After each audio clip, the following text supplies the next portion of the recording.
I'll be your host, Emmanuel Alea, CEO and founder of Alea Systems, where we build systems that build brands online and help e-commerce entrepreneurs go from 10K a month to 100K a month to $1 million a month in revenue without wasting a fortune on ad spend or working themselves to death to do it, so that they can finally pay themselves what they deserve out of their business. We do this because we have built our own e-commerce brands. We've done over $50 million in revenue for our own brands and our clients' brands in our agency, and we're just getting started. These systems that we teach, they work, they are effective, they're repeatable, they're scalable. They've worked for our businesses, they've worked for our clients' businesses, and they'll work for your businesses too. Welcome to Alea Systems Podcast, Journey to an 8-Figure E-Commerce Business.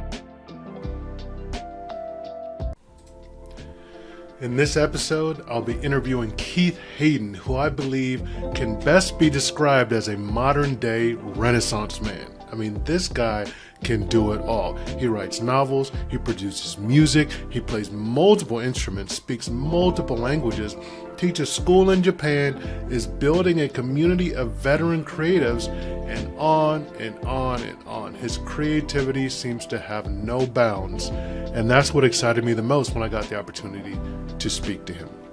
Keith is a graduate of the United States Air Force Academy, and that really struck me because as creative as he is right now, that creativity was in him even while he was in the military, a place that is not known for being creative, a place that is known for being literally the exact opposite of creative, where conformity is in service of the mission and is paramount. I mean, this is an environment where being creative is literally a life or death situation often, right? Where the consequences if people don't follow orders can be devastating. Where if you're out there trying to express yourself creatively and make your own decisions that are counter to the mission, people could get hurt. And we talk a lot about that in this episode. Pay particular attention to how he was able to maintain his creativity and that spark of creativity even while in uniform in the military, right? Something as simple as a journal was what he was able to use to maintain that creativity for 13 years while he was inside of the Air Force, right? Fascinating. I found that fascinating, and it's a lesson that we can all take with us, how to just keeping a diary can help you keep that creativity alive. Okay, you also get a lot out of hearing his description of how he handles imposter syndrome, right? As much as I've just described to you, the novels he's written, the music he's produced, the instruments, all these things, he still does not feel that he is creative or a creator. So you'll hear how he's handling imposter syndrome and giving himself permission to be creative, no matter if he has a certification, a badge, or a rank, or what anyone else thinks. Okay? These are lessons we can all use as we're building our business on this journey towards an 8-figure a year e-commerce company. I know you're going to get a lot out of this conversation that I'm having with Keith Hayden. And without further ado, here's Keith Hayden. Yeah, I'm always fascinated by people who don't take the beaten path, because I mean, especially the military, there's very prescribed career paths. Definitely. Literally for 20 years, you can chart out every single move. Yeah. But I'm always fascinated with people who are like, yeah, nope, I'm not doing that. Hack my way through the wilderness, right? That whole 2 roads diverge in the woods, Yeah. instead of the beaten path, you're hacking your way through. You get to see views that other people don't get to see. So I'm always curious, what's it been like coming out of the academy and then now ending up where you are? What's the journey been like? Man, and I feel like most of the story. Mine's just a different version, but it's definitely this was totally unexpected. If you would ask people when I was cadet and my family back in the day, like if I would be like doing this stuff that I'm doing, they would have been like, you're out of your mind. Because I was like the most like straight and narrow kid. I was the one, I did JRTC in high school. I was actually Army JRTC, by the way. Okay. So my mom worked at Fort Sam Houston like my entire childhood in San Antonio. That's where I grew up. And so I had set myself on this path, and then other people had set me on this path too. And so when I got into the academy, I mean, I loved my time at the academy, and it was incredible. And then my career in the Air Force was awesome. But yeah, when I hit that kind of inflection point, you know how it feels like when you're done. You know, Yeah. when and it's It's different for enough. everybody. It's like a day where it happens where you're like, okay, I'm ready to get out. I'm ready to be done. Yeah. And I hit that point. And when I got out, I was kind of in this dark forest. I like how you talk about like, hacking your way through the Mm. jungle because you know how it is. Like you get so much, especially when you're a grad, you get so much of your identity from the military and from your Mm. job and from your AFSC or MOS for y'all. And I definitely was like, I didn't realize that all that stuff was super important to me. Yeah. But then when I got out and I didn't have it anymore, I was like, oh, who am I now? Like, what am I about? I went from captain, special agent to Mr. Mhm. Yeah. So big transition, man. Oh man, that's Huge. people calling you sir, people looking up to you just because of what you have on your chest and on your cover, your hat. All of it, the whole It's all thing. And then gone. all of a sudden it was all gone. And then I went down this freelancing route. I was like, everybody would ask me, when I was getting out, what are you trying to do? And I was trying to be a Spanish court interpreter. Mm. And people would be like, good luck with that. They'd be supportive, but then they would like, I don't know what the hell you're talking about. Yeah. So I went and did that. I taught myself Spanish to fluency. I didn't become a court interpreter. And then after like 2 years in, ironically, because of all, I saw the writing on the wall back in, this was 2017, 2018 of all the technology Mm-hmm. and all the AI and all that stuff. This was 2018. And I was like, there's not going to be a need for as many interpreters or things like that, translators. And now look at this, like Yeah. 5 years later, certainly, I don't know how the interpreting field is now, but I mean, imagine there's way less. You just don't need as many anymore with all of the AI stuff. So I pivoted. I went to go get my teaching certification because I had done some tutoring at my high school Mm-hmm. after I got out, and I liked it. I liked being with the kids. I like mentoring and them, seeing me, and I just like teaching. So I went back and got my teaching credential, and I got my credential. It got cut off during COVID a little bit, but then over in California, they grandfathered us in. So that was good. But then we moved here to Japan, and then all of a sudden, teaching credential is no good because it's in the States. Oh. Oh. So when we got over here 2 years ago, it was like, okay, what you gonna do now? Mm-hmm. And I had been already like posting some stuff online. Actually, my first time doing stuff online was posting like blog articles. I was writing for medium.com. I don't know if you know Medium. Yep. Absolutely. Yeah, so that's where I started. I would just post some like little writing and here and there. But then in like 2018, I started vlogging. So over the years, I was like collecting all these different little skills, and they seemed like completely unrelated. And I didn't know like where it was going to end up or anything like that. But then after I had so many together, and after I wrote my first novel, um, I was like, okay, I'm ready to like advertise this. So then that's where the marketing piece came in. And last year was big on social media for me. It was huge, like learning how to actually use social media as the tool that, and I've noticed you've been doing that as well. I Mm-hmm. remember seeing some of your TikToks and I'm trying. it's fun. And that's what it is. And Yeah. that's one of the things I like about social media that's also Mm. very frustrating about it is that it's a giant experiment. Yeah. Like every time you're throwing stuff out there and Mm-hmm. somebody I look up to equated it to like pulling a lever on a slot machine. You Yeah. just never know who's seeing your stuff on the other end and Right. how they may receive it, how it might change their life, how they may change your life as a result. So you just get better at like defining and refining your message, how you tell your story, how you pitch your products. And a lot of time it's not even pitching anymore. It's just like I'm doing this thing and Who I'm won't? presenting it. Yeah. Who wants in? I've seen you doing similar things. Yeah. So And I've that's pretty always much been me. fascinated Yeah. by, oh, sorry, continue, Oh, continue. go ahead. But that's what I was gonna say. That's pretty much me. I mean, No, I was just going to interject on that point, and because I want you to continue, but I love that idea of describing social media that way. It's a lot like yeah, how I tried improv for a hot second. That was hard. But the way to describe it's like play. You're reminding yourself, it's like grown-ups playing. That's how I feel social media is, right? You get to get out of your head.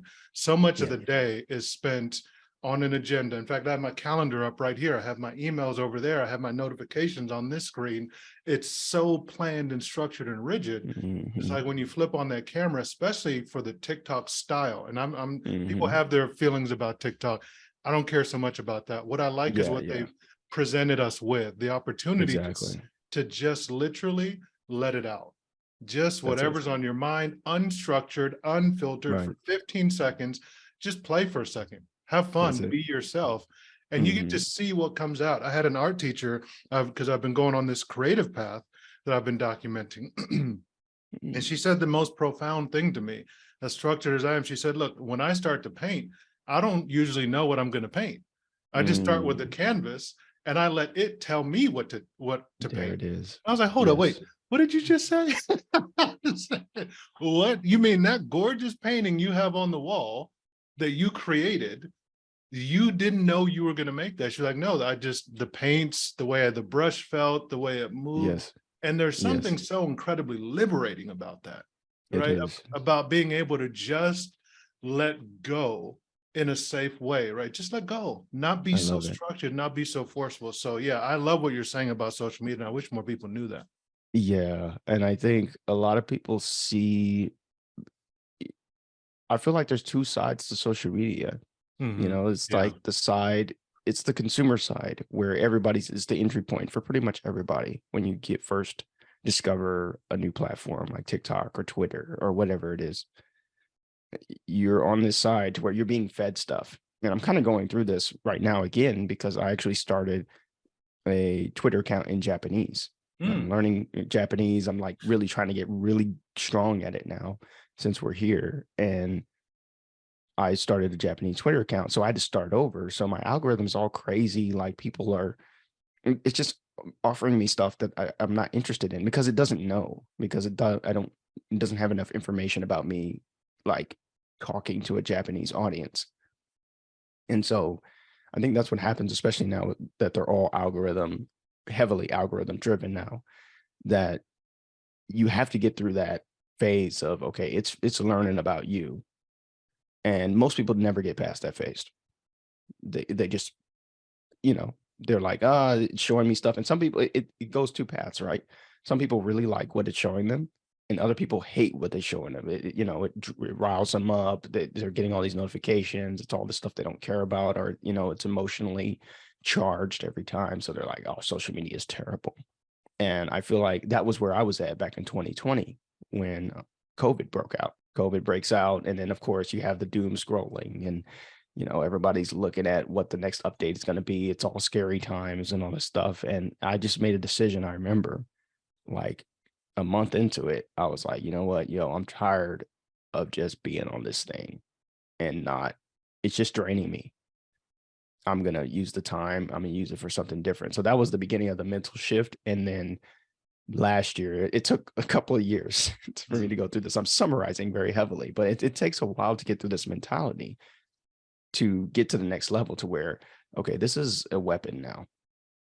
I need to sharpen it. I can sharpen it.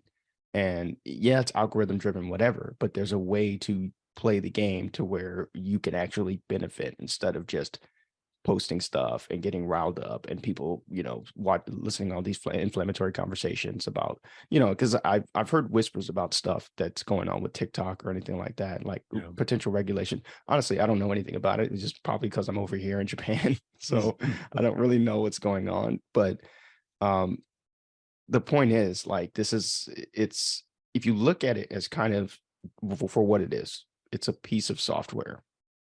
It's a very powerful piece of software, but that anybody can use to do something, to tell a story, advance a message, sell a product, whatever. I think if you think about it that way, then it shifts. It begins to shift how you approach it. I agree. It becomes different. Yeah. And I agree with that. Now I want to ask you how you use that idea of it's a weapon. Yeah. How do you sharpen your weapon, and then how do you deploy it? Yeah. I like that. So basically, I've been fortunate to run into several just people who are just super effective Twitter users. Hmm. And the way I use it, and maybe this doesn't work for other people, but it works for me, is this concept of that I learned last year in a course of selling your sawdust. Basically, Yeah. as you're creating stuff, you probably get where I'm going, Yep. but it's probably good for people listening to this, because this was a mind-blowing concept for me, because that was one of the hardest things, right? It's like, I want to create stuff on social media. I want to use it, but how do I integrate this in? This feels so hard to actually make it practical to actually do it. So now basically whenever I work on something, or not whenever, most times when I work on something, I will post like, here's just an update of what I did in an interesting way, right? Like, not really. And this is where kind of there's some artistry there, and there's some creativity, and it's personality driven too. It just depends on how, if you're listening to this and you know, you have, how could I do that? You're going to do it in your own style. And that's what it goes back to the play that we've been talking about, that we mentioned before. But yeah, I just kind of post these updates in an interesting way, and I do it regularly. And then another thing of categorizing what you are posting. That's another way I sharpen it. Like, I make it continuous, right? So I have these threads, these learning threads, where if I'm learning music or I'm learning about coding or whatever, it's a continuous running thread. And that was another big unlock for me too. Instead of like posting, and this is specific to Twitter, there's other platforms, ways you can use other platforms. Every platform kind of has its own little gimmick or mechanic. But for Twitter, you can thread things together. So instead of just posting like, here's another one, and then Tuesday I post something, Friday I post something.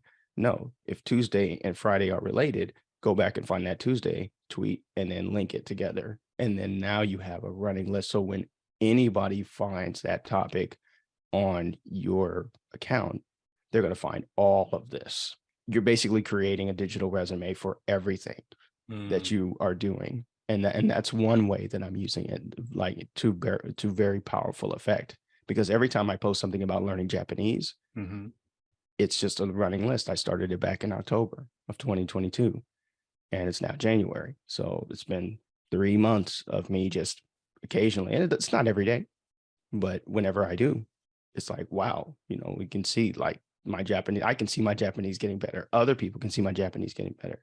It's the same with any other thing. So that's one way I do it. That's just one strategy. There's other strategies I could talk about too, but like how to engage with people and actually like be a person on social media. I think that's things that people forget. Like, they get caught up in the followers and the numbers and the views and the impressions and all this stuff. And okay, that stuff it is mildly important, but I think people forget there's actually people using these accounts. Everything kind of becomes a number. Right. And I think that's to our detriment, because then you start focusing on those figures and you're not focusing on, okay, there's actual people there. If you actually, like, one thing I started doing was when I like something, I ask myself, why did I like this? And if I can't like think of a like pretty immediate reason why I like it, I unlike it. And if I do like it, I leave a comment. And I think I started this last year, and it's such a simple thing. But if you equate social media to like in-person interactions, right? You wouldn't say, hey, I like your yellow shirt, Emmanuel. That's a nice yellow shirt. Thank you. And yeah, it is nice. And you wouldn't just like that. Like it's so weird, right? It's a very weird concept that is very new to the internet, but in real life, it don't work without like some context or some type of smile or some other reinforcing action to tell the person that, oh, okay, they really like the shirt because it's a nice shirt. I picked it out. I feel good in it. It looks good on you. It looks good on you. Like, there's no context. And I think the likes and stuff, like it's a mildly good feedback mechanism, but it's not very effective. And I think if you just focus on likes, you can't transition to the other side of using social media as a tool that it can be used as. Right. It's almost like people focus more on the media part of social media versus the social part of social media. I love that. You know, the numbers and the likes and the views. It's a social platform. Engage. It is. Treat people like they want to be treated. I'll tell you, I love that idea of selling your sawdust.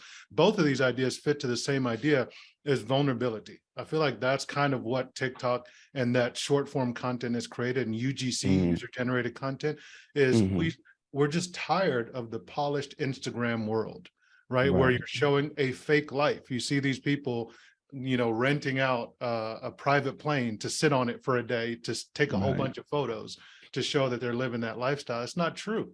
Right. And I'll tell you what, Mike, one of the reasons why I resonated so much with your sell the sawdust idea, which was a phenomenal message, which I'd heard, I'm going to butcher it obviously, but it was a story of like, people chopping down trees or doing woodworking, and they'd have these piles of sawdust.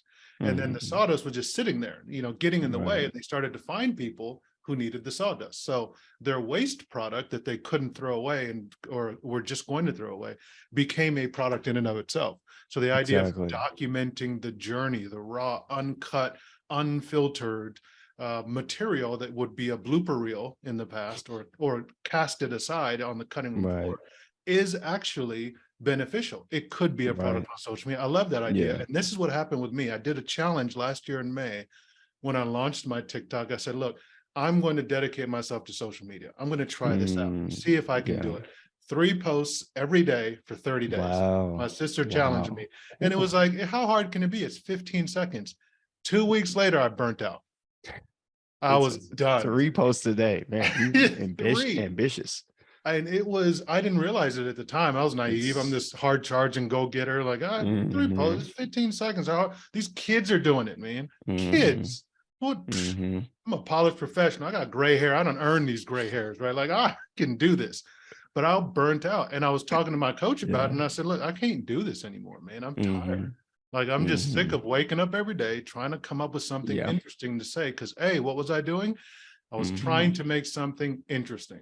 I was trying to make something that makes me look like an authority figure. Mistake number 1. Exactly. And that's the whole point. So this idea of sell your sawdust, she gave me the best advice I could have gotten, which is share that. And I will tell you, I turned on the camera right after that call and I said, look, I quit. I'm an entrepreneur who wants to quit. It is by far the best performing post I have done to date. That's amazing. And I've done a lot of posts since, right? But it gave me freedom. Just be yourself, man. I told him I quit. I don't want to do this anymore. I'm struggling. It's hard. And I ended it by saying, I don't even know if I'm gonna be here tomorrow. We'll see. I give up. And I came back to it. There was so much encouragement. And I learned another lesson about social media. This might be one of your tips, is you can reply to a comment with a video on these short form platforms. So I got comments from people that were very encouraging, and it didn't feel right to just say, thanks for the encouragement. There were people that were like, keep your head up. You can do this. You got this. To your point about being human, it didn't feel right to just say, thanks, thumbs up emoji, heart emoji. That didn't feel right. So what I did is every single person that replied to me as a comment, I replied with a video, thanking them. And that all of a sudden, then you look and you're like, wait a second, now my content, I just made 15 videos per platform on Instagram, on TikTok. And that's what I've done since. I'll do a week or 2 blitz of 1 a day posts, and then people will comment, and then I'll reply with a video comment. And now I've got 2 or 3 more videos. So, I mean, there were so many things that came out of that, but back to your idea of sell the sawdust, it's a powerful idea. Add that to your other strategy of create running lists of categories and topics so people can see the progress, almost like a playlist on YouTube, right? Like you have a playlist for Japanese, for Spanish, like really, these little things are what really, especially what we're trying to do with ROI Creatives, is try to figure out what is the 80-20 of content creation, right? Like it doesn't have to be hard. So many people are scared to start, to jump in, to make content. So that brings me to a big question. Why I wanted to reach out to you specifically is you're a creative person, right? Do you identify as that? Yeah, I do. The reason I say is because it's such a juxtaposition with Naval Academy grad, right? We're not known for writing novels, and I'm a West Pointer. Very true. I went the exact opposite route, right? So we're very hard charging, analytical, engineering, types, but yet here we are years later tapping into this creativity. Like, how did you come to grips with that? And was it always there for you, or is it new? So all of that. Yeah. Well, first of all, I'm an Air Force grad. I gotta make sure for the record that people know, like I rep Air Force, rep the silver and blue. And I actually did do semester exchange at the Naval Academy though, when I was cadet. So you're wrong on both counts. Go Army. I know. I messed up twice, man. Tried 2. I'm just happy to be talking to you. I'm like, man, this Army, Air Force, we shouldn't be getting along. Right? All these Zoomies. What y'all call West Pointers? What did we Because call the y'all? Navy folks were squid. Wait, y'all didn't even think of us. Huh? Squids. Is that what you're saying? The No, naval guys were squids. what did we? I don't think we had a name for y'all. Oh man, that Because breaks my actually heart. our big rivalry when I was a cadet was mostly Navy. Like Army, we had our rivalry too, Air Force, Army. But I mean, I just remember like the Navy, when it was Navy Air Force game, it was like, oh man, here we go Yeah. again. Man, that hurts even worse. You know, people always say, what's the opposite of love? It's not hatred, it's indifference. You hurt There my it heart, is. man. We were just, we didn't even think of y'all. we didn't even think of Golly. y'all, man. Ouch. It's cold world, man. That's cold, brother. Hurting my But heart. But yeah, back creative. to your question about Mhm. creativity. It's always been there, man. Mhm. When I was a kid, my brothers, I had two brothers. We loved Lego, man. So we made this like entire Lego town, like the town.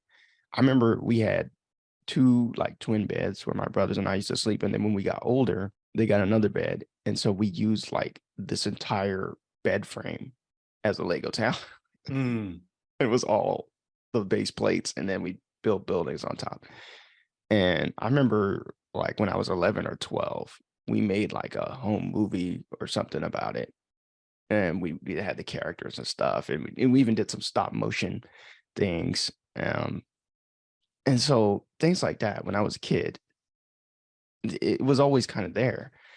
And so to your point about like being military and stuff, because this was something, I think this is one of the reasons why we connected, because you saw I Mm. kind of had this thing going last year. I was calling it the military creative, where I was basically trying to get more of us vets and grads and people that are just like typically not associated with creativity to doing more of the stuff that we're doing Mhm.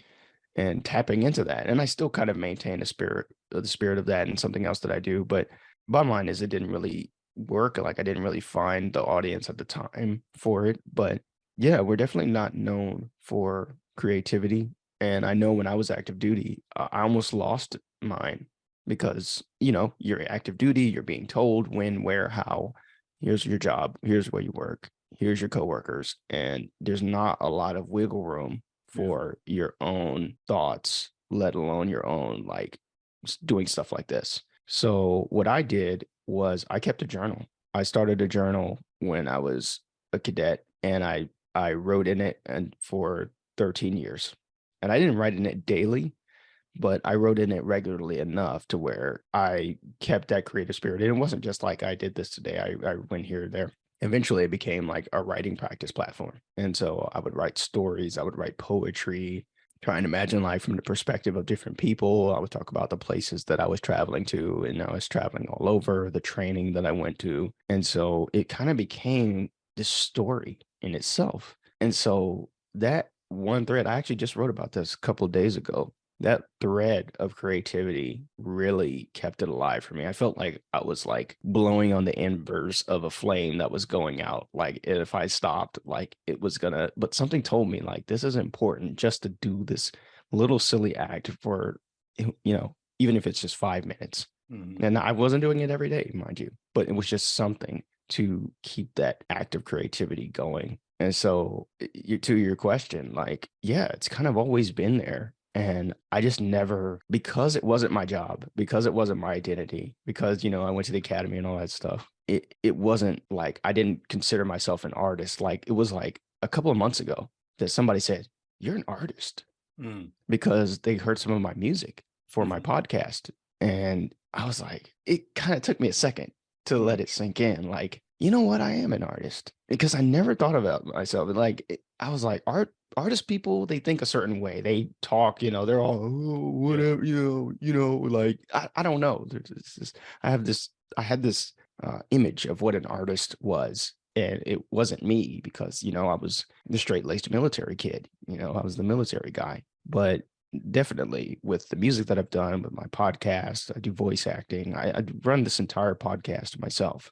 I've written it, of course. I edit it. I do everything. And yeah, there's an artistry there. I'm making creative decisions daily. And I love that. And I love that my creativity has taken so many different forms, so many more than I ever thought it would. And I just keep pushing it. I just keep pushing, like, what new technology can I try? What new platform can I try for myself too? I mean, just like, what can I learn? What can I read that I can integrate into my stories, into my writing, into my whatever? And everything kind of becomes a remix of itself. So that's me, man. Like, That's it's powerful. kind of always been there. What do you do with that now? With that, like, what would you even say that is? Is it a newfound confidence? Is it a new sense of identity? Is it who Yeah. you always like? Has it opened a new road? Because even as I hear you describing how Mhm. it's almost like that person said that, but then you still kind of pulled back into a more cerebral, less feeling, Mm, right? Like it's still kind of blocked off, you know? So yeah. how are you embracing it and moving forward in that? Are you going all in? Yeah, I'm pretty much all in mentally. I'm not all in like time wise, just because practically I can't be like Right. I do, and I like teaching. I teach part-time at a high school near where I live. So I like that. It's not really about the money, because the money's not that great, but I don't really care. I like being around the kids. I like teaching. But I'm all in as far as like mentally now. Like, and because you're right, there definitely was some pushback at the beginning. That were just like, I didn't go to, we call it tech school, like when Okay. you go to like get your job training. I was like, I didn't go to tech school for being a creator. Right. I Right. didn't go to tech school for podcasting. And I still kind of have that voice in the back of my mind saying, you're not qualified to Mm. do this. And you know why? Because that's the academy and the military. That's what it trains you to, like, wait until you're told, until you're qualified, until somebody says, okay, here's your special badge or your rank or your position or whatever for you to do this job. And then you start doing it. Flipping, inverting that mentality is really hard when Mm. that's all you've known your entire life. And that was me. And so every day I have to flip the script and say, okay, I am qualified because I'm doing it. That's the only qualification you need, is to do it. And the more you do it, the more qualified you become. And I struggled with this with music. I started writing music. I wrote my first song nearly just about 2 years ago, just under 2 years ago. And I'd never written a song. I never really played an instrument growing up. I played trumpet like in eighth grade, Mhm. but piano, guitar, never touched those things. And now I can play both with some competence. And I've composed over 40 songs for Golly. my podcast, but I still wouldn't call myself a musician. Oh. Like, Wow. this was a couple months ago. It took Mhm. me just that mentality, right? It was that I had, what we were talking about. I wasn't trained for this. I Mhm. don't know if my music's any good. I don't know if I'm doing it right or whatever. I've studied some music theory, and I know how to play a little bit, and I know how to work my way around a DAW, a digital audio workstation. But I'm like, I don't know if I'm the right guy, if I'm the real McCoy. But that doesn't matter. All that matters is that you're doing it. It's like we're in this time where you give yourself the qualifications, like that running list that I talked about on Twitter and stuff with these different categories and stuff I'm learning. That's just a tangible kind of, just a visual for me and for other people. It's the resume, it's the paper, but the actual experience comes from the doing. And that's what I love about this, is that you can do it in so many different ways, and you can integrate different pieces in. It's not a tech school to where it's like, here's the curriculum and we're going to go from A to E. Then after so many weeks, you graduate and you can do all these things. I can give myself capabilities in whatever I want. I get to pick and choose what Mhm. type of music I write, what type of stories I write, what type of newsletters, what type of social media content I put out. I choose everything. And I like that. I love that. Some Man, people don't, you but motivate me, brother. I tell you yeah, what. So do you feel comfortable even now saying it? Are you an artist? yeah. I'm 100% an artist, man. Are Like, you a musician?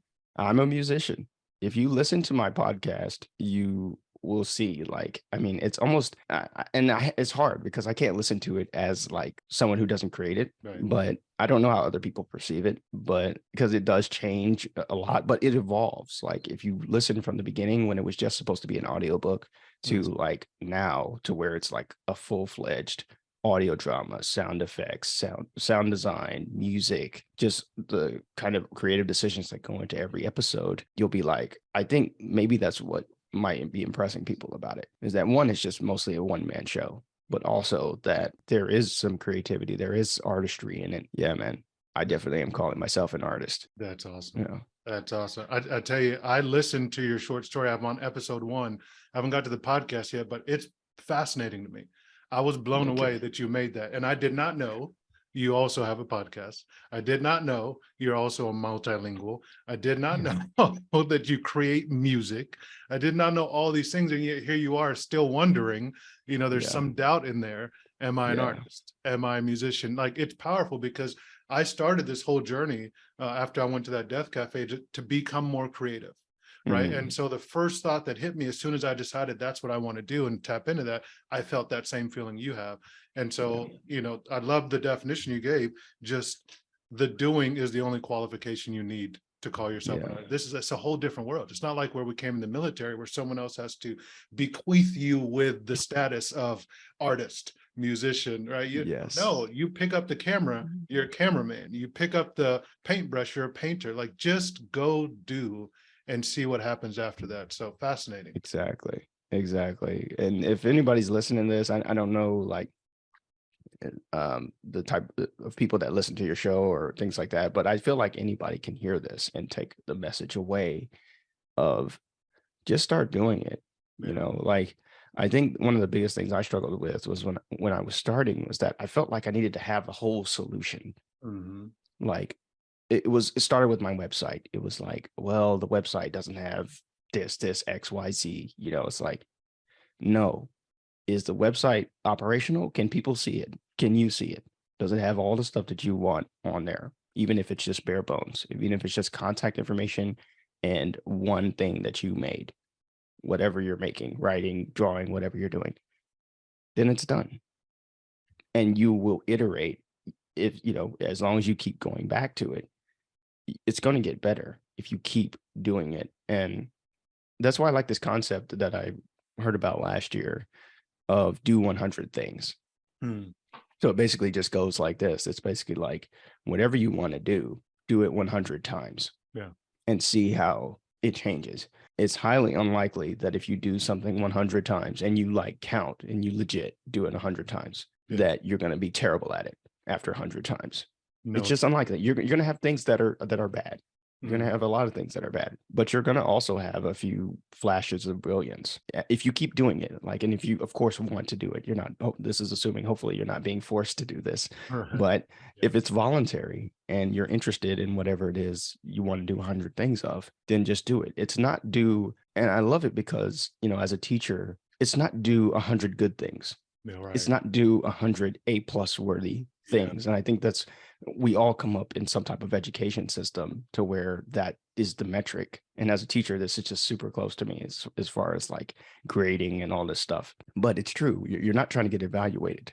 It's more of you're trying to just do the rep. That's what matters more. It's not really at the end of the day, is it C work or A work or B work? No, it's just, did you do it? Did you complete it?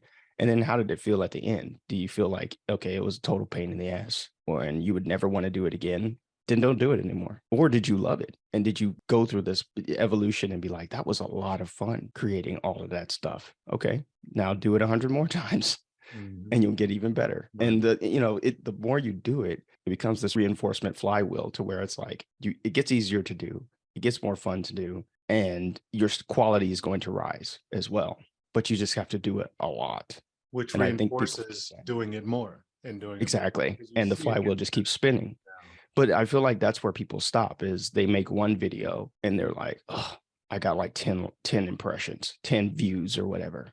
Mm-hmm. And it's like, okay, make another video. Oh, I got no likes, or I got like somebody saying, get a better mic, camera sucks, or something, some people trashing you, and you get these comments and stuff. Everybody gets them, but they don't hold on. And then after the third video, they quit. Yeah. They're like, this doesn't work. Social media sucks. It's trash.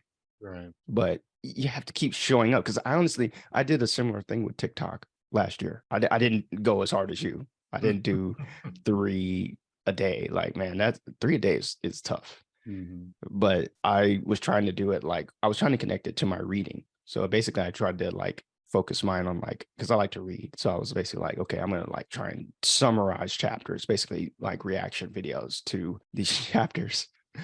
And it was pretty good. It started out pretty good. And I actually started getting some traction on TikTok. But the problem is I read very differently. Like sometimes I'm reading in Japanese. Sometimes I'm not even reading fiction to where it's very good for like TikTok material. It's like nonfiction to where it's like really hard to make it into a good video. So I stopped. I mean, yeah, I think just trying to frame it in some type of way, that was another strategy that I was trying to use. But point is, like, I didn't do it enough to see like the benefits. Like I saw some of your TikToks, like you went in like with yours. Like I was like, man, this guy, he's got TikTok Yeah, on I was lock, doing it man. all. I was shaking my booty. I was dancing for the camera, twerking for dollars. I was doing it all. I was like, if I I'm just remember this one. I uh have this image of you in my head. You were doing some type of face to where it was like with the camera or something. I oh, was can't. it the one where I was dancing? It was like a bubble, like not a bubble. It's like a slow motion, weird trailing head thing. Yeah.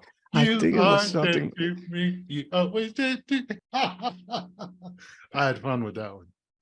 I mean, I just love that we're two vets Mhm. talking like this because honestly, it's really hard. Like most of the, I don't know about your network, but most of the people in my immediate network, it's just really hard to get to that, to where it's fun, to where it's Yeah. like you think I could do this every day if it felt like a 9 to 5, if it felt like a job, like to where, I mean, I'm not saying like it's all fun all the time. There's definitely aspects of it that are not fun, but I don't think you can do something every day when you don't bring some type of lightness to it, when you don't bring some type of play to it. It's really hard. Even like a regular job, it's just tough when it's like, oh, I have to do this to pay the bills, or I have to do this to, satisfy somebody else's agenda for my life or whatever, or because my parents told me so, or because my family needs this or whatever. And I'm not saying those are legitimate reasons, but if that's the only reason that's in your view, then it's going to be a rough time. And But with the creativity, you can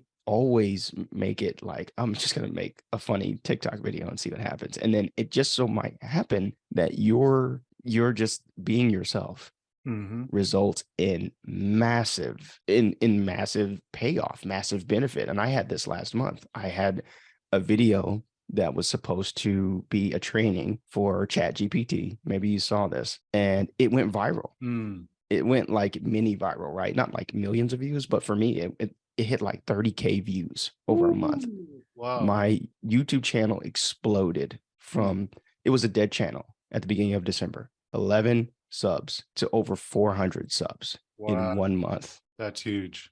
That's insane for a channel that was essentially dead. It had like 10 videos on it. This was my Hack Studios, Hayden Academy Collective Studios YouTube channel. And this was just supposed to be training. It was me teaching about ChatGPT, which was brand new at the time. And I had used it, and I had just kind of come up with some ways that I was using it to enhance my workflow. And I shared that with, it was just supposed to be a training with some friends on Discord. And it was, that's when I recorded it. And the quality is terrible. Like it looks so, it's like one of my worst videos. It wasn't planned or anything. And this is by far the most popular piece of content I've ever created. Like the most like immediately popular. And so And it I guess the stands moral of as the for story, yeah, go ahead. the moral of the story is like what you were Go have saying fun. earlier. It comes down to being yourself. And I know it's kind of a platitude. It can be kind of cliche because some people are like, well, you don't want to see the real me, Yeah. like, and yeah, there's true. There's definitely a way you present yourself, right? And I think some people are more conducive to that than others, and especially us as grads. I think we're used to I was like to say one of the biggest lessons that I learned from the academy is how to bullshit my way through anything. I feel like every grad from every academy has this in them. Like it's like, okay, cadet, you need to 7 make responses. Go, like you just come up with something, Mhm. and they're like, maybe they get off your back, maybe they don't. But you have to do this so many times throughout your cadet career and then throughout your active duty career that it just kind of becomes ingrained. At least that's the way it is for me. Yeah, it is So, ingrained. It's the idea of figure it out, adapt and overcome, command presence, just look like you know what you're doing, walk tall, exactly. sit up straight, like just appear to know what you're talking about. Yeah. Exactly. And I feel like that got me so far.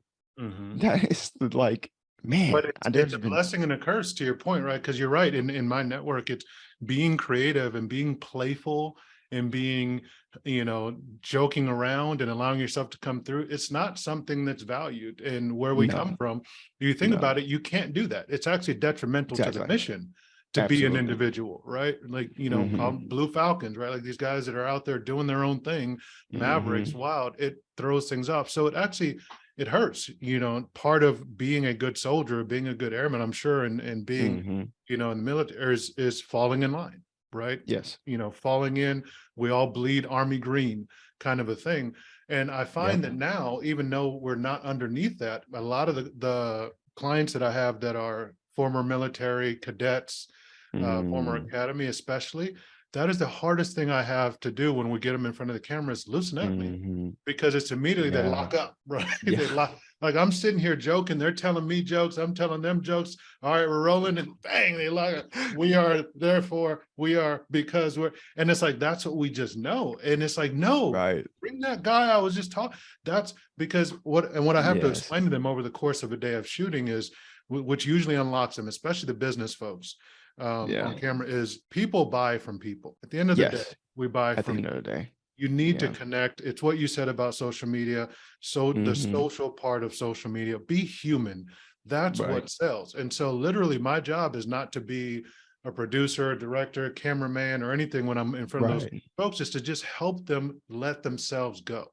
Help them Exactly. get outside of these walls of barriers of protection that they've had. Either it's protection to protect themselves from letting people see who they really are, or that they are Exactly. afraid, or that they are scared, and to Yes. let all that fear, the judgment, and more importantly, the playfulness back out. Yes. One of the little tricks that I use is, if and now it won't be as hidden if any of my clients ever see this, but I always I always have them do some TikTok-y type stuff, the stupid little Mm, pointing, yeah. or the this stupid Yeah. stuff, or make faces, right? We just do that to warm up. But then we use Yeah. that in the final drafts. And I they like that. always want it. They'll approve. I approve this one. That's, the corporate style. I approve that one. I don't approve Hmm. this one. I don't approve that one. They don't approve any of the TikTok stuff. But I'll bring their family in or their coworkers in, and I'll show them while the person's watching. And what inevitably happens is they get to witness how people fall asleep watching the Mm. corporate stuff, but Yes. people lean in, Yes. smile, engage when the TikTok stuff comes up, and they get to Exactly. see other people see them be human.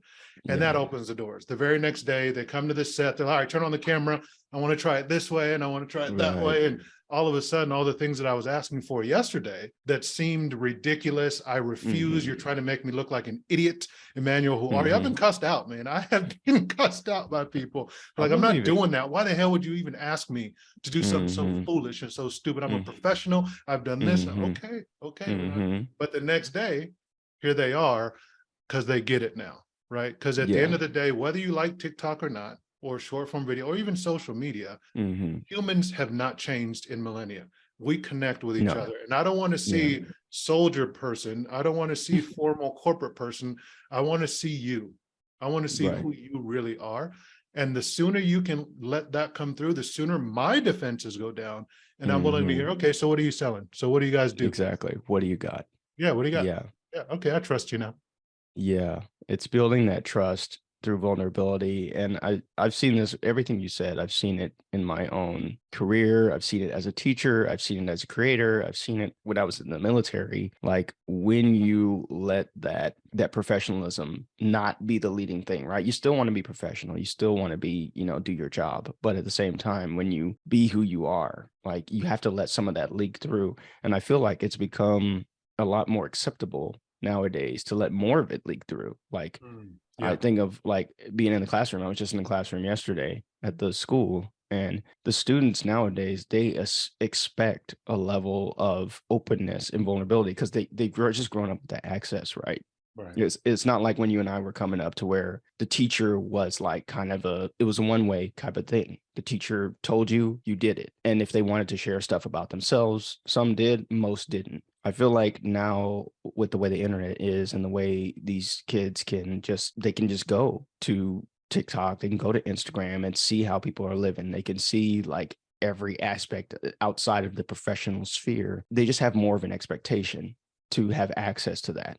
They Right. don't need to know everything, but they just in their mind, they're like, if somebody's not giving that to them, they're automatically like, this is kind of weird There's because distance. there's a distance between us. And they're not alone in that. You know, I'm Mhm. using the kids as reference, but I feel like people in general have now come to expect a more openness, like the whole corporate sitting behind the camera, straight laced, locked up, reading a teleprompter. That Yeah. I'd argue that doesn't really resonate with most people. It It just doesn't. And that's not how people discover stuff now. Discover the people, people may throw shade on TikTok or Instagram or whatever, but that's how people discover stuff now. They Mhm. discover everything through their feeds. They see Yeah. what their friends are reading or watching or consuming, and they want to do it too. They want to go eat there. They want to go see the movie. They want to go to the place. That's the way it is now. And if you are trying to sell something, whether it's a message or products, and they scroll past your stuff and you're sitting there locked up and being this kind of robot, right? Then they're probably going to scroll right past you. Not probably, they And will. that's, Yeah, they we've done probably will. A/B testing. We've spent millions of dollars on ads where we'll do Yeah. the polished one because the brand demands it, and then we'll do Hmm. ours. That's just them talking on a Zoom call like this that we put out there, and every single time the branded one works. And the confirmation is simply, it is obvious on social media that it's an ad. That is Yes, because exactly. nobody's friend is going to go do a $30,000 video shoot to put Hmm. something on Facebook. So it's Right. clear it's an ad. So they just swipe right by, swipe, They swipe. swipe. Yeah. All that money wasted. It's When all you had to exactly. do was pick up your phone with your hand, hit record, and for 30 seconds say, here's me. This is what I do. This is where we do it. I can't wait to see you. Goodbye. That's Bang. it. That's going to work Hmm. better every single time. I So, think so. man, I love Yeah. it. I feel like we could talk for hours, and I hope we get to do Yeah. this again. I really Yeah. do. My For big sure, question man. now is, how can I support you? And if anybody else happens to listen to this, how can they support you too? My website, keithhayden.net. That's kind of the gateway to all of my stuff. I have a lot going on, but the main Mhm. thing right now is the podcast. It's called Sirius and Limnic. That is Cereus and Limnic, Limnic. I always have to spell it just because it does sound a little weird. It's a sci-fi podcast, Mhm. totally self-produced. It's on wherever you get your podcasts. So whatever platform you listen to, it's on there. I've also started to put some of the episodes on YouTube as well and add some visuals there. For support, try out the podcast. Listen, Yeah. if you are into basically like sci-fi, fantasy, Chinese dramas, Japanese anime, American war culture, our military culture's in there, of course. You might dig it. You might Yeah, like it. I've listened to the first one, and I'm going to binge the rest. It is fascinating to me how you blend so many different things. Like you said, your experience is not just, I grew up in a small town and I've stayed there the whole time. Like it's so broad, and you bring that all into a Yeah. futuristic sci-fi novel. Yeah. How? Like it is riveting. Yeah. I got Yeah. to give you kudos, man. Thank you. Thank you. I really appreciate that. The story was kind of brewing for a while, and I'm glad it came out earlier and that it just I want people to enjoy it. And I wanted to make something, I'm a teacher at the end of the day. So I wanted to make something that made people think at the end of the day and had fun. And then what about getting the community together? I love this idea.